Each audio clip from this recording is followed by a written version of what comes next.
Well, Madam Speaker, it is true that the government has lost confidence in the President of the Human Rights Commission. The government has lost confidence in the President of the Human Rights Commission. There'll be silence on my left. Madam Speaker, let members of this parliament understand exactly what this President of the Human Rights Commission has been doing.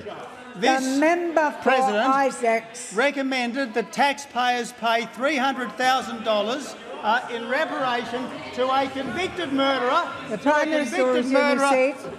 The Prime Minister will be relevant to the question.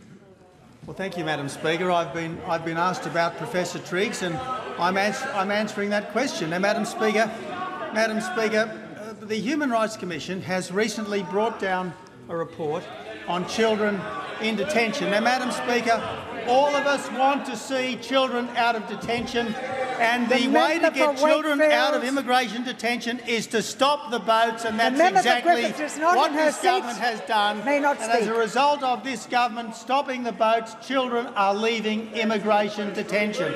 Madam Speaker, members opposite, under the policies of members opposite, when 50,000 people came illegally through this country by boat, at its peak there were almost 2,000 children in detention. At the time of the election there were 1,400 children in detention. Now, Professor Triggs didn't have an inquiry into children in detention when there were 2,000 of them, when there were 1,400 of them. Prime Minister will resume his seat. The member for Isaacs on a point of order. Yes, it's under Standing Order 91. The Prime Minister is wilfully disregarding the authority the member will of the resume his Speaker. seat. There is no point of order. Prime Minister has. Madam Speaker, Professor Triggs did not have an inquiry into children in detention when there were 2,000 of them, when there were 1,400 of them. But we do know, Madam Speaker, that she did discuss it.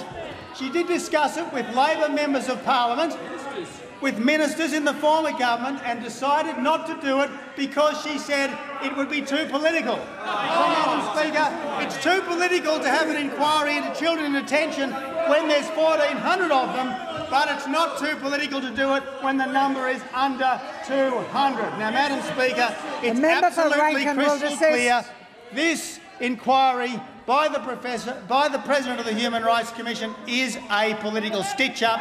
It's a political stitch-up, and it will be called out by members of this government. And, Madam Speaker, this government has lost confidence in the President of the Human Rights Commission. Madam Speaker, I don't know what matters have been canvassed with Professor Triggs. All I know, Madam Speaker, is she was asked by Labor, do you understand it to be an inducement? And she said, I'd prefer not to use that term. Well, Madam Speaker, if she'd rather not use that term, members opposite, you should not either.